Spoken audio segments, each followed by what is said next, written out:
So, as with the Zoom lecture that I had last time on the avant-garde, I want to make this a little bit interactive. So we are going to be playing a game as we go.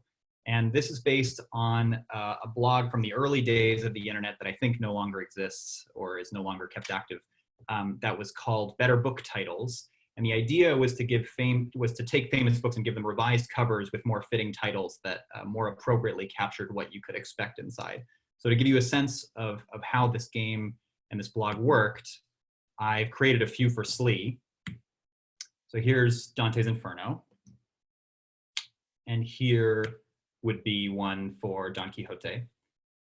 And I mention this because the one for To the Lighthouse that actually won back in the day has always stuck with me.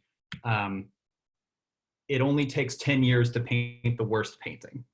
So it's a little funny, but maybe a little unfair to Lily Briscoe's painting and to this novel. And I'm going to make that argument over the course of today. But I think it actually speaks to a lot of our experience reading this, especially the first time. That was sort of my experience with this novel, was a sort of bewilderment and confusion. I can't say that I really loved it the first time. When I read it in SLE, I had these kinds of questions like, does anything actually happen in this novel? Or why does it seem like the important things that happen are kind of put off to the side or stuffed in brackets? And why aren't those major plot points that get played out? And I was also wondering, with regard to the Futurist Manifesto and the Surrealist Manifesto, as you may be wondering, what makes this novel modern? Why do we call this modernism? What makes this particularly experimental compared to the brashness of the avant-garde? I think that's not always immediately clear either. So in this lecture, I'm going to try to convince you of what I have sort of discovered for myself over the years of visiting and revisiting this novel, that what is modern and experimental about it is precisely the fact that it doesn't follow the conventional logic of plot and narrative. And in fact, it would be a fatal mistake to think of this novel as a linear sequence of events. That is exactly what Woolf does not want. And it's not how you are supposed to read this thing. What matters is how the novel creates character and what it does to you as a reader in the process. And hopefully in the process of this lecture, you will re-experience that. Hopefully you already experienced it reading the novel, but you will experience it anew, I'm hoping, in the way that we read it right now. And this is a much more random roundabout journey than a kind of straightforward linear read through a narrative, which is kind of what we're used to with novels. I'm giving you just one reading of this work, and you're going to get quite a different one later this afternoon. And I think that's great. I think there's lots of different ways to appreciate this novel. But so for my lecture, your additional mini challenge, in addition to changing your outlook on the world as a whole, is to post in the Zoom chat what you think would be a better book title for To the Lighthouse. So here's your blank template. Here's your blank canvas. I'd love to see your submissions. You can take some time and think about it. You can post them at any point in the lecture. I'll read out the best ones at the end. Maybe I'll even tweet a few after this lecture is done. So think about it. But the better book title question does ask us to start with what in fact is Lily's painting and what is in Lily's painting. What do we know about it? That is the painting created by Lily Briscoe. In fact, there are two paintings. There's the one Lily starts in 1909 during The Window, the early section, the kind of first major section of the novel. And then there's a new attempt in 1919 during the section known as The Lighthouse. And normally, if this were a kind of more conducively interactive arena, I would ask everybody what features they remember from the two paintings. But given that we're not in the same room together, I will skip to the most important details. Initially, Lily is painting a scene of Mrs. Ramsay reading to her son, James, her youngest son. She represents them in the abstract as a triangular purple shape. That's mostly what we know of the early painting. Lily also described Mrs. Ramsay in her chair as the shape of a dome, like a beehive. So I've rounded the edges on this triangle, but I don't know how accurately I'm describing Lily's painting here. But anyway, we will come back to this shape. During dinner, Lily realizes that the thing that will fix her painting is to move a tree to the middle of the canvas, and she gets quite excited about this idea. And that's notable because when she takes up the painting again 10 years later, Lily repeats a similar process, but the work becomes even more abstract. as she's trying to draw on her memory of Mrs. Ramsay, and Mrs. Ramsay has passed away and has become more elusive for her. And in the end, instead of putting a tree in the middle of the canvas, Lily draws a line in the center. I've decided to put this line horizontally, which you'll understand in a second. Somehow combined, this struggle to reach out to Mrs. Ramsay beyond the grave and this decision to paint a line in the middle of the canvas constitute Lily's vision. And we might be a little bit confused about what is so visionary about that. But one thing you probably already intuited is that Woolf is giving us a clue here about the construction of her own book. In her early notebooks, as she was planning the design of the novel, Woolf writes this little manuscript notebook note on the left: all character, not a view of the world, 2 blocks joined by a corridor. This note comes with a little diagram, and there we see that horizontal line. It's a symmetrical design that predicts the shape to the lighthouse. We have the window on one side and the lighthouse on the other, connected by this strange middle section called Time Passes. And in this novel, as in Lily Briscoe's painting, Woolf is giving us a portrait of a woman specifically, I think. Julia Stephen, who was Woolf's mother, who died when Virginia Woolf was 13. Woolf based Mr. and Mrs. Ramsay on her own parents, even though she kind of tried to distance herself from biographical connections the more that she revised the work.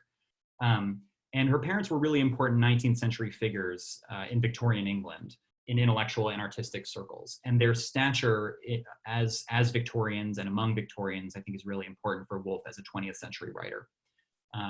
Woolf's mother died of complications from influenza, which is a really relevant detail for us right now. And Virginia suffered the first of several nervous breakdowns soon afterwards. She would have over a dozen over the course of her life. To the Lighthouse is published on the 32nd anniversary of Woolf's mother's death in May of 1927, as Woolf is still trying to work through this trauma and commit her mother to memory. So Woolf, in her own way, like with Lily Briscoe, is trying to search for Mrs. Ramsay, and she's putting this line in the center. On the right, I've put the first edition cover up, because there are a couple of other important biographical features of this book that we should talk about before moving forward. Virginia Woolf and her husband, Leonard, ran their own printing press called the Hogarth Press, starting in 1917, so 10 years before To the Lighthouse came out. And that press published a number of really important modernist books in this period, one of which we'll see later, but another one of which you may have heard of is The Wasteland, T.S. Eliot's The Wasteland. That press, very importantly, gave Woolf complete creative control over her work. So in this first edition of To the Lighthouse, as with Woolf's other novels, the cover is designed by her sister, the painter Vanessa Bell. And you can see that the image on the cover has its own kind of symmetry. It has a central line. It's almost as though it's the 2 blocks with the corridor turned on its side. So you can see how Virginia and Vanessa would collaborate to kind of create this image. Vanessa Bell makes sure to put a line in the middle, like Lily Briscoe.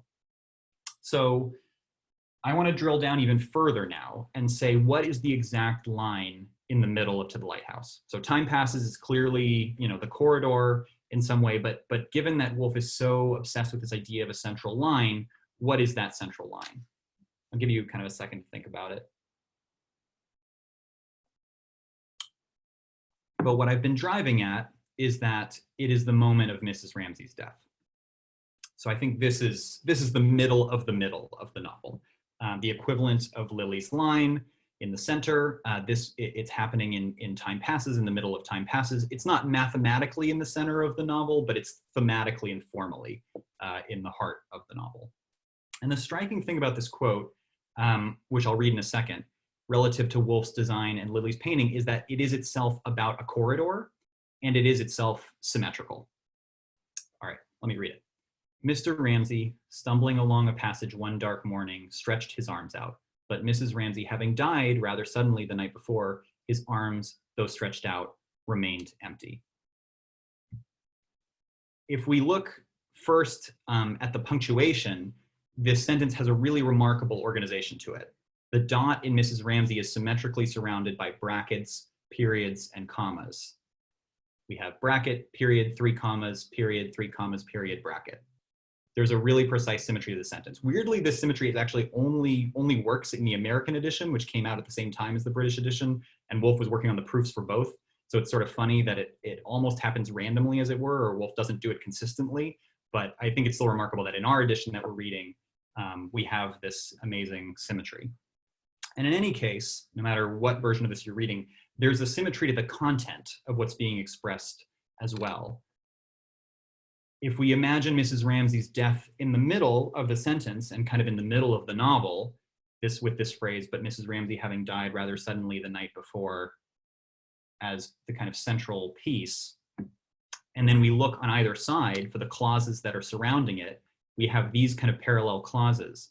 Stumbling along a passage one dark morning, stretched his arms out, his arms, though stretched out. So we have sort of an immediate symmetry around it.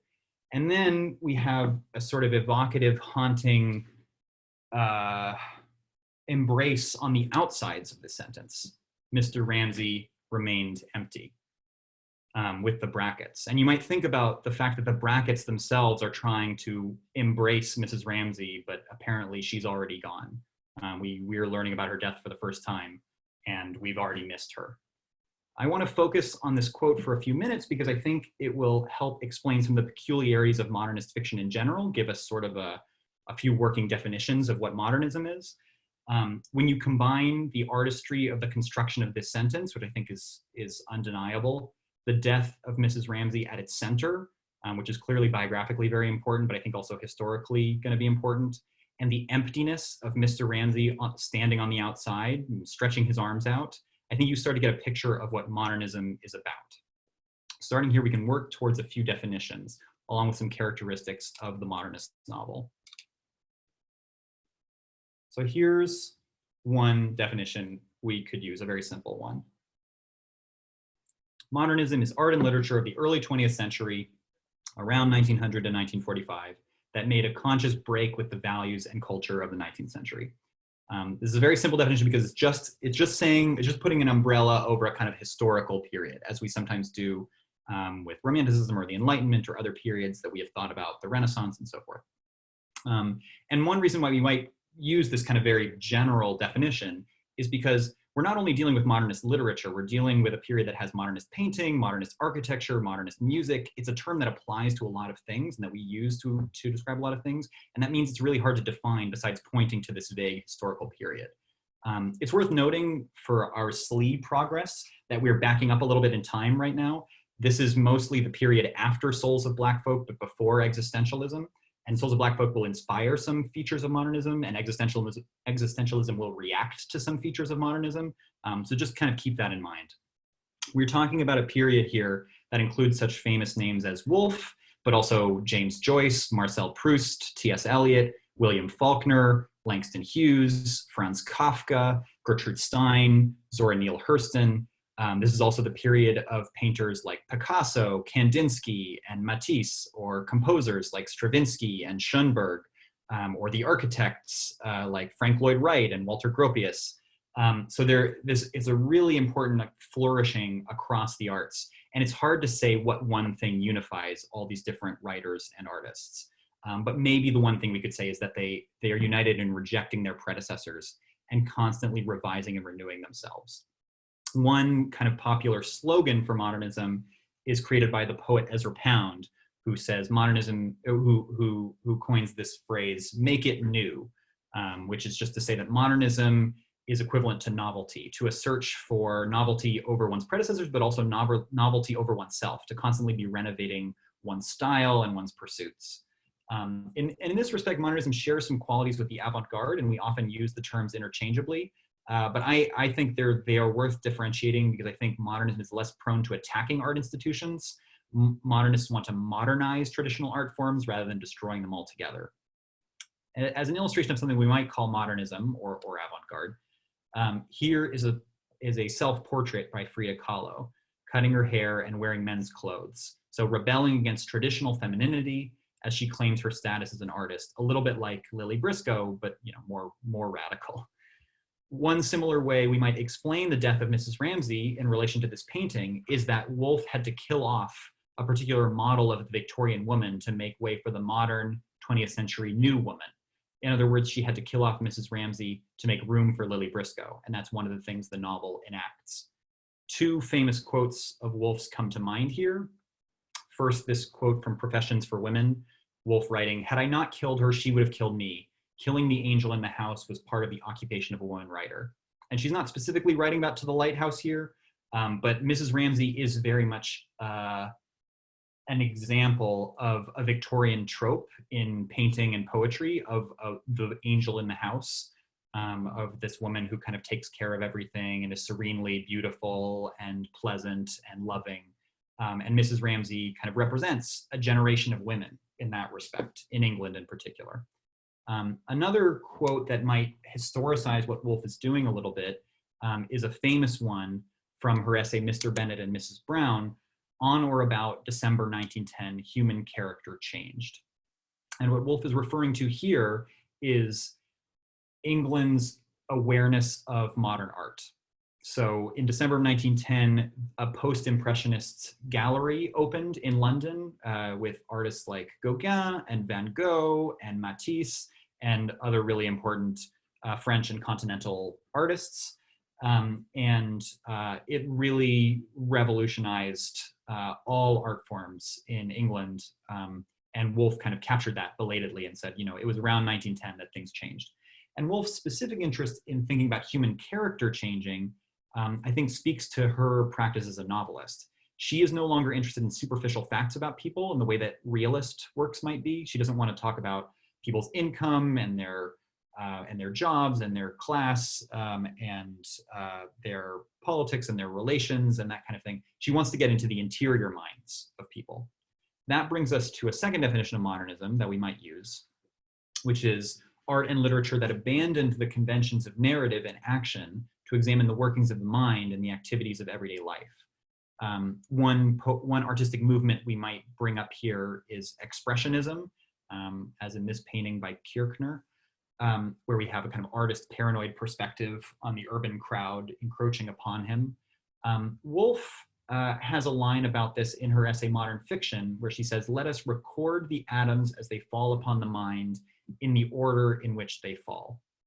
And I think that the idea there of both atoms and the mind gets at what Woolf is really interested in. She wants to focus on the everyday and the kind of small moments, but she wants to also elevate the status of consciousness as a topic for novelists.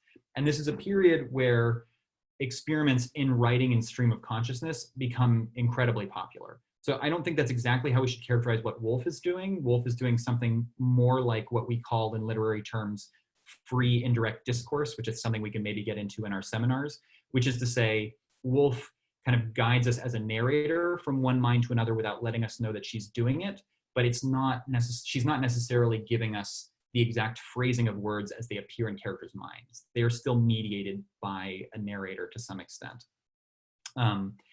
Anyways, this definition of modernism might explain why an event as monumental as the death of Mrs. Ramsay is relayed to us in brackets. Most of Time Passes is about the gradual decay of a house and the work of its caretakers, while the major events of the plot, including the deaths of 3 characters and the passage of World War I, are bracketed off. All of the war happens during Time Passes, but Woolf observes its effects in very oblique ways. I think Woolf wants us to see that the lives inside our minds are just as real and just as valuable as sources of art as anything that happens on the outside that has traditionally been seen as important. And this is something she writes about in her famous feminist book-length essay, A Room of One's Own, that men have sort of traditionally determined what is important in literature and art, and Woolf is invested in something, on the one hand domestic, on the other hand interior, and she wants to elevate that. Looking back to our avant-garde lecture, we can also define modernism as art and literature that obsessively reflected on the possibilities and limitations of its own form, such that form becomes content. If you remember, I sort of pitched the idea that modernism grew out of a 19th century movement of aestheticism, whose motto was art for art's sake. I think there is a strong component of modernism that is also experimenting specifically just to see what art can usefully and productively contain or perform. The classic analog in visual art is the Cubist painting, like this one by Picasso. In Cubism, Picasso reflects upon the essence of painting as a medium, as a form. He makes us realize that painting is always a medium that attempts, or generally in the Western tradition at least, a medium that attempts to create a three-dimensional depth on a two-dimensional surface. And the Cubist painting kind of intensely makes us realize the artifice of trying to do that. Moreover, when we look at this painting, the things that we talk about are not the fact that a woman with a guitar is represented. The thing that we end up talking about is, what is this weird style that we are being confronted with? And in a way, that's what happens in a lot of these modernist texts, is that style becomes content, or style eclipses content. The thing we care about is the kind of authorial or artistic markers that define this as one individual's form of expression. Modernist fiction, like visual art of this time, is deliberately very difficult and very complex, and Woolf also writes about this. At once, a different outline of form becomes necessary, she says, difficult for us to grasp, incomprehensible to our predecessors. And again, we can kind of think about the brackets in Time Passes in these terms. In her diaries, Woolf wrote that she wanted to use parentheses in this novel to see if readers could read multiple events happening at the same time within the temporal constraints of storytelling. So ordinarily, when you write a novel, you can move forward and backward in time if you like, but you're kind of working in a temporal form where a reader reads one page before the next and kind of proceeds in this linear direction. And generally, that is also the chronology of the plot. And Woolf is interested in juxtaposing things. So she wants to use parentheses and brackets to imply that certain things are happening simultaneously. Anyway, so the brackets, kind of like Picasso's odd geometric planes, become a sort of artistic brand, an artistic marker that we end up thinking of as the content of the work. Finally, there's maybe a more exciting political and historical explanation of what modernism is doing. If we kind of go back from this navel-gazing art for art's sake position to thinking about modernism in its context. And that definition would be something like this. Modernism is art and literature that scrutinize the project of modernity as a whole, questioning the rise of individualism and the cult of progress as modern phenomena. So if we think about what modernity has been about, going back to the Renaissance, but especially thinking about the Enlightenment forward, something that we've been grappling with in SLE and trying to understand in SLE, I think two major trends really emerge. And maybe you felt this as you were reading those books.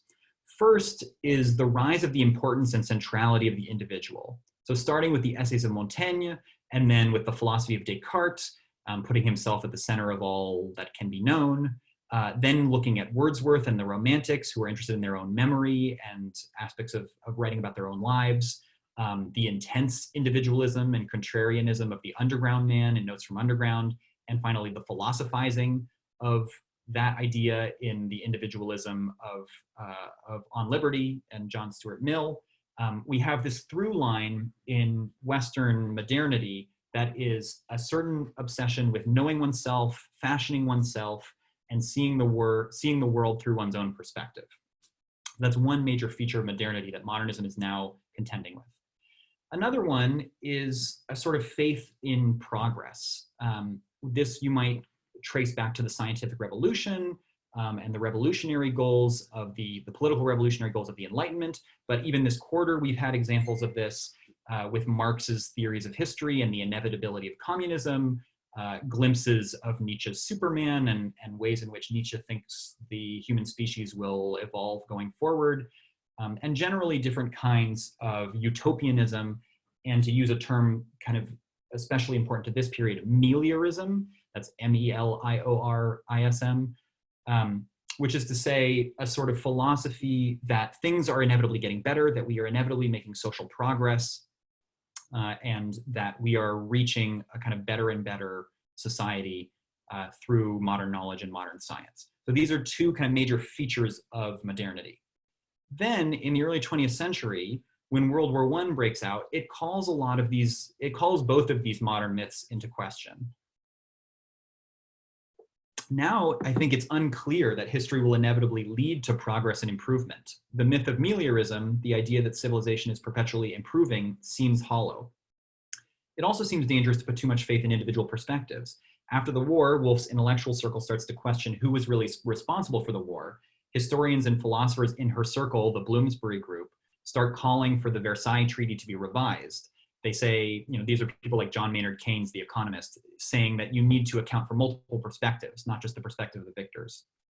At the end of the war, as we've all been reading about in the news these days, you also have the emergence of the Spanish flu, which infects about a third of the world's population. And then you have scenes of devastation from the war that last for years as natural landscapes are burned to the ground. So I want to take a moment here to point out that there are some real resonances between the situation in the 1920s and our situation in the 2020s. We tend to think, like the futurists, that technology will lead us to some kind of social utopia, especially around Stanford. You could almost think of futurism as being the movement that initially coined the motto, move fast and break things. And they did.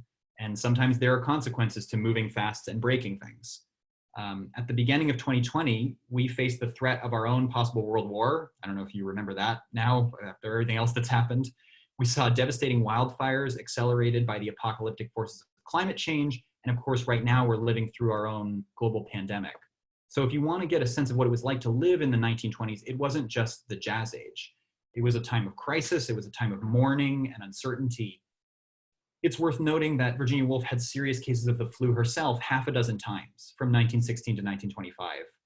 A year before she wrote to the Lighthouse, she wrote a book-length essay called On Being Ill. And one of her most famous characters, Clarissa Dalloway from Mrs. Dalloway, is a Spanish flu survivor. So in this context, it's worth wondering why Mrs. Ramsay dies so quickly and so mysteriously. Does she also contract something? We don't know.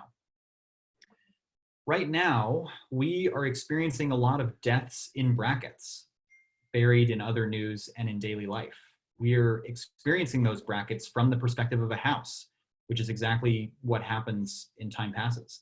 So if you're looking for ways to think about this novel and this time, Woolf and the modernists have gone through what we are going through once before in their own way.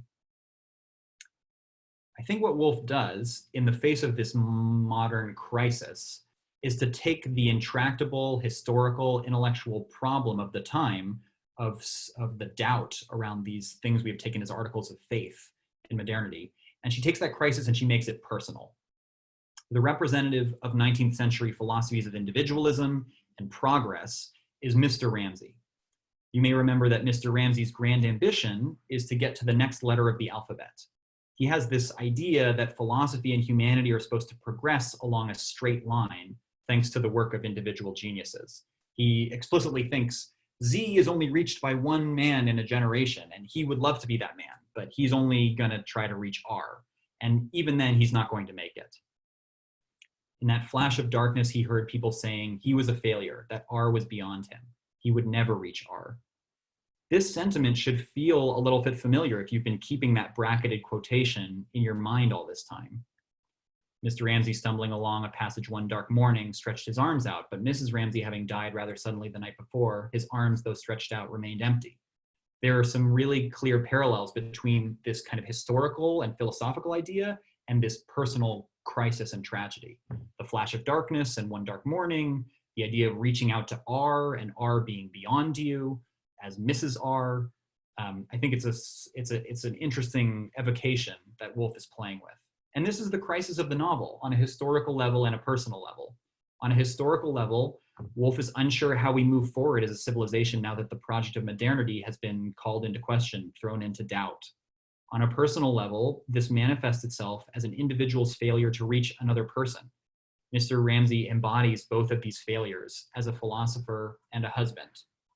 So to recap, the problem is this: the cult of the individual has failed and the cult of progress has failed.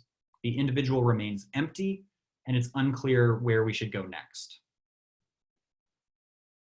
This is not just a problem that Mr. Ramsay has. Characters in the novel routinely struggle to understand each other and even to understand themselves. The philosopher Martha Nussbaum suggests that this is the primary theme of the beginning of To the Lighthouse. The first part of Virginia Woolf's To the Lighthouse, she says, depicts repeatedly both our epistemological insufficiency toward one another and our unquenchable epistemological longing. Or in simpler terms, we desperately want to know each other, and we can't. The quote that Nussbaum uses to make this point comes from chapter 9 in The Window on page 51, from Lily's point of view. I'll excerpt part of it here. It might be worth flagging because we're going to come back to it. How then, she had asked herself, did one know one thing or another thing about people, sealed as they were, only like a bee, drawn by some sweetness or sharpness in the air, intangible to touch or taste?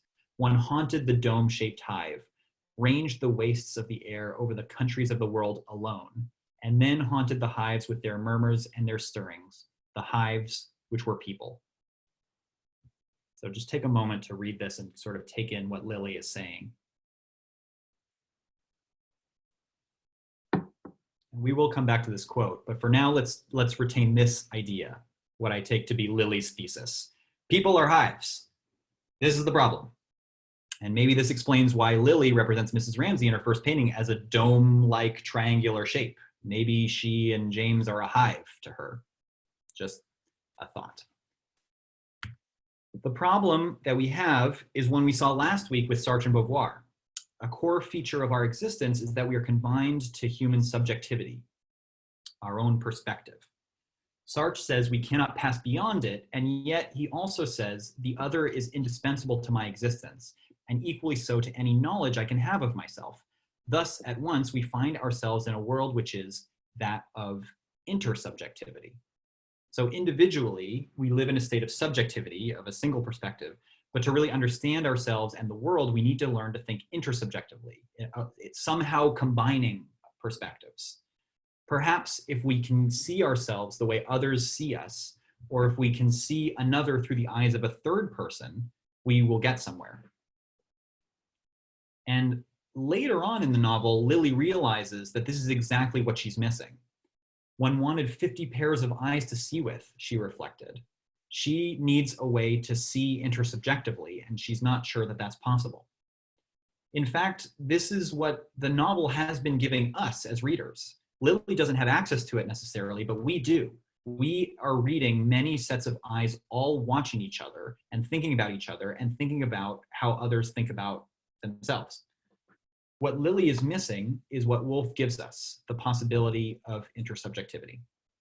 The literary critic, Eric Auerbach, realized this in an early brilliant chapter about To the Lighthouse and about modernism in his book, Mimesis. And here is his argument. He describes a modern technique emerging in literature. Instead of a 19th century mode, the unipersonal subjectivism, that is to say, the subjectivity of one person, which allows only a single and generally a very unusual person to make himself heard, something like Notes from Underground. Now we get the multi-personal method with synthesis as its aim. Auerbach realizes that this is not just happening into the Lighthouse, that this is a generational phenomenon. So in this respect, we can place Woolf among a number of other modernist writers who are experimenting with similar techniques. There's the New Zealand writer Catherine Mansfield on the left, whose Prelude was published by Virginia Woolf's Press. There's the Irish novel Ulysses by James Joyce, which was also submitted to Virginia Woolf's Press, but she and Leonard weren't able to publish it because of the fees that they would have to incur for the obscenity in the novel, the legal fees. They weren't up to it, but something Woolf was definitely reading. Virginia Woolf herself is experimenting with these methods in Mrs. Dalloway, which is published 2 years, I think, before To the Lighthouse. And then a novel that some of you may have read in high school or may be aware of, The Sound and the Fury by William Faulkner, also does this. In fact, you can think of William Faulkner as having kind of a central character in the middle in Catty Compson that everybody has a perspective on. And I think that's actually what's happening into The Lighthouse too, and we'll see that in a moment. These are all works that not only represent consciousness and subjectivity, not only playing with free and direct discourse, that phrase I used before, but also with stream of consciousness specifically. They're not only doing that, they're also representing multiple consciousnesses and multiple subjective perspectives. So in Ulysses, to take an example, it's a retelling of Homer's Odyssey in 20th century Dublin, and we are going to get a Telemachus perspective, an Odysseus perspective, and a Penelope perspective. But of course, they are, modern people living in Dublin who don't have those names. There are multiple explanations we could give for why this technique developed specifically in the 1920s. For one thing, there are multiple experiments going on in poetry and painting that are kind of similar in terms of multiple planes in painting on the cubist canvas, or in terms of using multiple voices and playing with different voices in poetry. The end of World War I, as I was saying before, of debates about different perspectives on history or different perspectives on politics.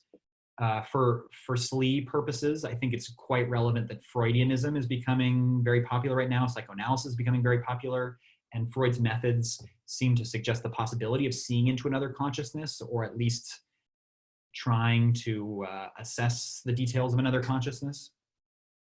We had the term double consciousness in Du Bois' Souls of Black Folk. And while that is expressing something that's happening on the interior rather than at the world at large, that is still going to have its own artistic impact. A lot of the literature of the Harlem Renaissance will be drawing on that idea of an internal schism and of thinking about the self as being divided. And you know, in artistic terms, communities are arising now of artists and writers in big cities that are increasingly cosmopolitan and open, full of expatriates and exiles, with perspectives from different nationalities, races, genders, sexualities, all partnering and collaborating and reading one another's work. It's worth noting, too, for SLE purposes, that the existentialists are going to take a keen interest in all this modernist literature. You know, the existentialists are also very interested in the freedom of the individual, but of course also subjectivism and the subjectivity of the individual against the other. You may have noticed that Beauvoir quotes to the Lighthouse in The Second Sex. Sartre is also responsible for popularizing Faulkner in France and in Europe. Anyway, if we keep reading Lilly's quote and Auerbach's analysis, we see that in the case of To the Lighthouse, these perspectives converge on one central object in particular, or in this case, one central person, Mrs. Ramsay herself. One wanted 50 pairs of eyes to see with, she reflected. 50 pairs of eyes were not enough to get round that one woman with, she thought. And here's Erich Auerbach. The multiplicity of persons suggests that we are here, after all, confronted with an endeavor to investigate an objective reality. That is, specifically, the real Mrs. Ramsay. What Lilly is trying to do on a personal scale, Auerbach is trying to make an argument for on a philosophical scale, which is to say that the only way we will reach something like objectivity is through intersubjectivity. If we are limited to our own perspective, we have no hope of getting a sense of what is objectively real. So eat your heart out, Descartes. Lilly Briscoe and Erich Auerbach seem to give up in the face of this daunting task. Lilly thinks that even 50 pairs of eyes won't be enough, and outside this quotation, Auerbach eventually says that Mrs. Ramsay remains an enigma. And he doesn't exactly say what the reality of Mrs. Ramsay is, he just says that this is what the novel's trying to do. But I think that's being lazy. I think we should test out the experiment for ourselves. What happens if we collect all the perspectives on Mrs. Ramsay? Will we get to a real version of her? Let's find out. I have picked these candidates as potential perspectives on Mrs. Ramsay.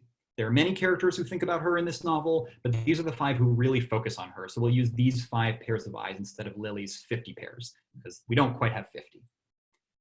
Mr. Ramsay at the bottom left there is, of course, her husband. He has some kind of perspective, and they seem to have some kind of intuitive understanding of each other. Charles Tansley, the atheist student, goes on a walk with Mrs. Ramsay at the beginning of the novel and thinks about her. Lilly Briscoe is clearly obsessed with Mrs. Ramsay for some reason. She is painting her at the beginning of the novel. She may also be in love with her. William Banks, the botanist, has known the Ramsays for a long time and has these memories of Mrs. Ramsay. And then there's James, the youngest son of the Ramsay family, who spends most of the window, that early section of the novel, crafting with his mom and thinking about her. Incidentally, these paintings are all paintings of people in Virginia Woolf's family or her friends, as painted by her sister, Vanessa Bell. So I'm bringing back the Woolf and Bell family connections here. Here are some of the perspectives that emerge from these 5 characters. Mr. Ramsay thinks she was lovely, lovelier now than ever. She was aloof from him now in her beauty. Tansley has a very similar reflection at the beginning of the novel. She was the most beautiful person he had ever seen. So far, somewhat predictable somewhat predictable reflections of the male gaze at this beautiful woman. And this is one of the things that we really know about Mrs. Ramsay throughout the novel, is that she is famously beautiful, and she always has been. But when we add Lilly and Banks to the mix, things get a little bit more nuanced. Lilly thinks how childlike, how absurd she was sitting up there with all her beauty opened again in her. And Banks has a similar line. Yet she's no more aware of her beauty than a child, he says. So there's something childlike about her. Maybe there's something naive or innocent about Mrs. Ramsay floating through the world in her ethereal beauty. Together, these four perspectives seem to pose a collective question, which is asked by a kind of chorus at one point that the narrator draws upon. But was it nothing but looks, people said? What was there behind it, her beauty and splendor? So having had glimpses of the childlike from Banks and Lily, maybe we should look at the actual perspective of a child and see what James thinks. And James doesn't really think of his mother as beautiful so much as strong. James felt all her strength flaring up, but he thinks flaring up to be drunk and quenched by the beak of brass. So maybe Mrs. Ramsay is not empty at the center, but rather she's emptied out by other people. She's being drunk and quenched by all these people who are so fascinated by her. And we might ask, what exactly is this beak of brass business, which James repeats multiple times? What is James perceiving exactly? As adult readers, we tend to see this as the sexual objectification of Mrs. Ramsay's beauty. The beak of brass reads as a kind of phallus. But for a child, I mean, and Freud would have a field day with this. But for a child, a beak might be much more literal. From his perspective, this reads much more like a bird or a bee drinking the nectar out of some kind of plant or flower. And in fact, when we start to look at things through James's perspective and reread these same passages, these same pages from these other characters, we notice a whole set of associations with plants and flowers. Mr. Ramsay thinks he could not help noting as he passed the sternness at the heart of her beauty. He looked into the hedge, into its intricacy and its darkness. He's not specifically saying that his wife is a hedge, but he is looking at his wife and then looking at the hedge and having a sort of similar emotional reaction to each of them for some reason. Then we get even more explicit with Tansley. She was the most beautiful person he had ever seen, with stars in her eyes and veils in her hair, with cyclamen and wild violets, stepping through fields of flowers. He has this vision of her walking through fields of flowers, which is in fact probably what they're doing as they're walking together. I'm going to skip Lily for a second because I think Lily only comes to this realization belatedly. But Banks, again on that page, has a similar association. The Graces assembling seem to have joined hands in meadows of asphodel to compose that face. Yet she's no more aware of her beauty than a child, that line that we had before. And James, going a little bit further, felt her rise in a rosy flowered fruit tree, laid with leaves and dancing boughs into which the beak of brass plunged and smote. So we have this cluster of descriptions that specifically relate Mrs. Ramsay to flowers. You might think, okay, pretty typical description of beauty, maybe even a little bit cliched, but let's run with this for a little bit. The one character who doesn't make this association, at least at first, as far as I can tell, is Lily. But Lily has been studying Mrs. Ramsay and James together, and moreover, Lily has been looking at Mrs. Ramsay together with Mr. Banks while they stand behind her canvas. So I think she's attuned to seeing Mrs. Ramsay the way that others have, even if it takes her a little bit longer. When Lily thinks that she wore, to Lily's eyes, an august shape, the shape of a dome, we have this odd line that comes next in the next paragraph. This ray passed level with Mr. Banks's ray straight to Mrs. Ramsay, sitting reading there with James at her knee. In the first part of the novel, Lily is here learning to start to look with somebody else. They're looking together. And if anybody can propose a geometrical diagram for what these two rays are doing relative to each other, I'd be very interested to hear it or see it. I almost want to read this as another expression of the triangular shape of kind of two rays converging, but I don't know what it means for a ray to pass level with another ray, so it sounds more parallel. Anyway, you can draw it for yourself. But much later in the second part of the novel, when William Banks is no longer around and Mrs. Ramsay has died, Lily starts to look through Banks's eyes. She saw through William's eyes the shape of a woman. She was astonishingly beautiful, as William said, but beauty was not everything. Beauty had this penalty. It stilled life, froze it. Now, Lily is combining Banks's image of Mrs. Ramsay with her own insights. Notice how Lily also finds the simple image of Mrs. Ramsay's beauty to be unsatisfying. As an object of beauty, Mrs. Ramsay is static. In painting terms, she's like a still life. William remembers this particular image of Mrs. Ramsay in a gray hat, and Lily's thinking about that right now. But Lily transforms this into her own picture. Finally, now we arrive at Lily's vision. This is a long quote. I'm going to read it out.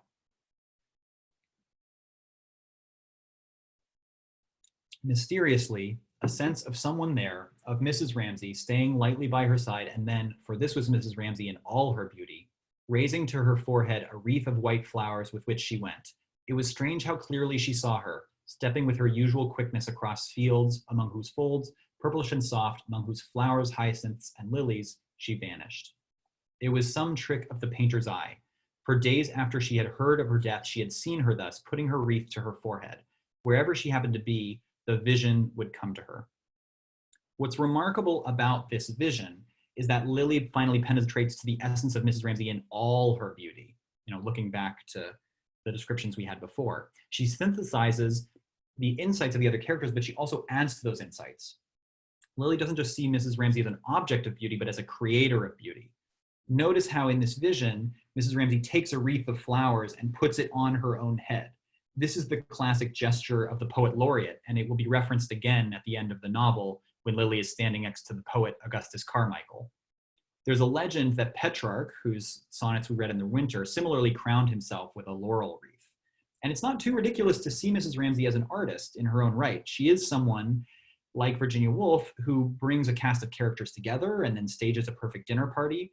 There's even a moment, I think it's on page 38, I didn't include it, where she sees herself as she sees herself, at the bottom of 38, where she sees herself as folding one petal closed in another, making something like the rapture of a successful creation. That's the bottom of page 38. So flowers and creation are associated with Mrs. Ramsay, even in Mrs. Ramsay's own mind. So Lily's getting a certain accuracy of perception here. And in this way, Lily sees Mrs. Ramsay as a reflection of herself, as a fellow creator, as a fellow artist. Notice that in this vision, Mrs. Ramsay crowns herself with white flowers and that she walks among lilies, among other flowers. Lily sees her own name reflected, I would argue, in the beauty of Mrs. Ramsay, and some aspect of her own identity reflected in the beauty of Mrs. Ramsay. Or if you think about it a different way, Lily is going to put her crown on Mrs. Ramsay's head herself. By painting her, Lily is going to immortalize this person.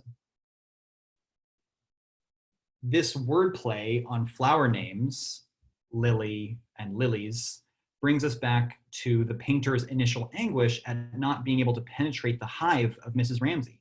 I don't think it's a coincidence that Woolf phrases things like this. Only like a bee, one haunted the dome-shaped hive, the hives which were people. Mrs. Ramsay rose, Lily rose. So, sorry, bad flower pun, but also a kind of sublime flower pun when we've been thinking about these associations. Woolf uses the word rose twice right after expressing this idea of Mrs. Ramsay being a hive and people being bees outside of her. So the situation is more complicated than Lily's initial thesis about people suggested. What Lily doesn't realize at this part of the novel, in this early part of the novel, what she's going to realize much later is that she and Mrs. Ramsay are more than just hives. They are also lilies and roses and bees. So we need to revise Lily's thesis from before. People are not just hives. They are also flowers and bees. Think of Mrs. Ramsay and her knitting needles, or Lily dipping her paintbrush in her paints. There have been clues throughout. We see them throughout the book making bee-like movements while knitting the stocking or painting the canvas. This novel literalizes the metaphor of intersubjectivity that we often use, which is the concept of cross-pollination. The clues have been here, like I'm saying, all along, but we had to move around the novel ourselves to gather them. This is the promise of intersubjectivity. What Lily discovers is that people do have the capacity to understand each other as long as, like bees, they give each other directions. Like bees, people can fly from flower to flower before returning to their own mental hives. Think of the last chapter of The Window, the last time we see Mrs. Ramsay before she dies. She's sitting and knitting and remembering a song that was recited at dinner.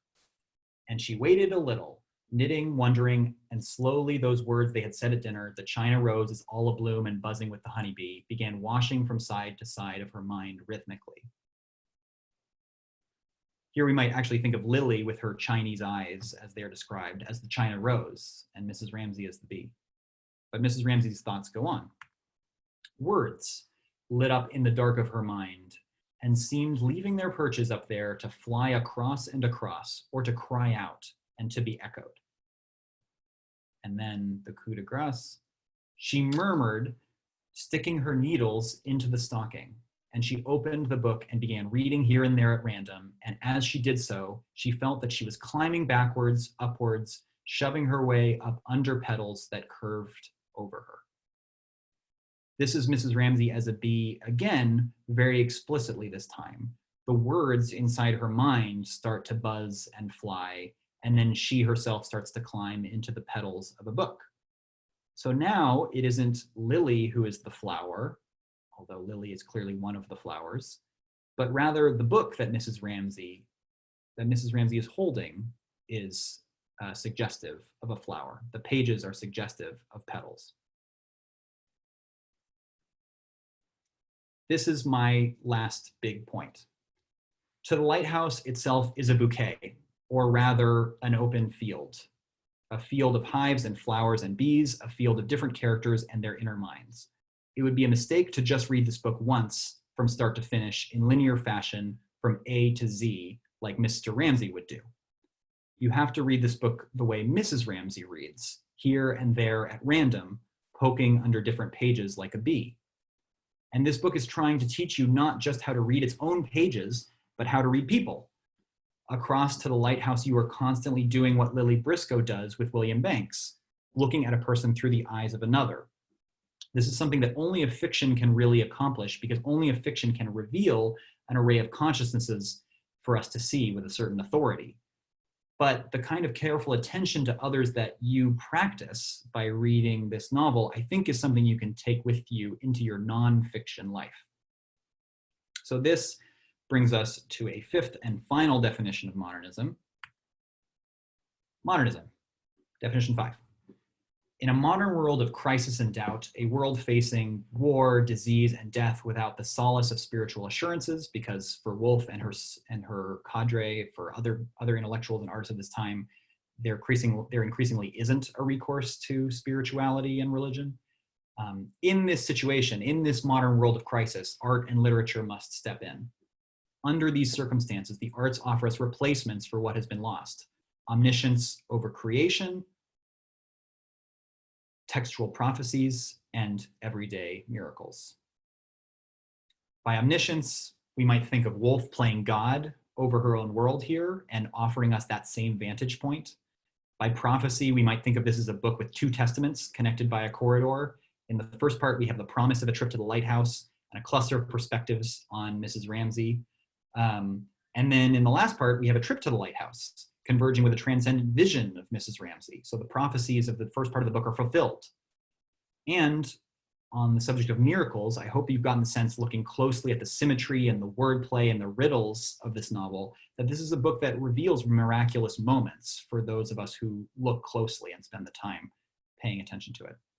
But I will finish by letting Virginia Woolf and Lily Briscoe make this point for themselves from the very last sentences of the novel.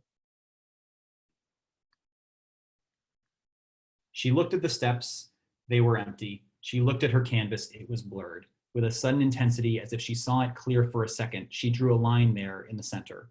Here is the intervention of the artist, trying to make sense of the chaos. Notice how this moment starts with empty steps and a blurred canvas.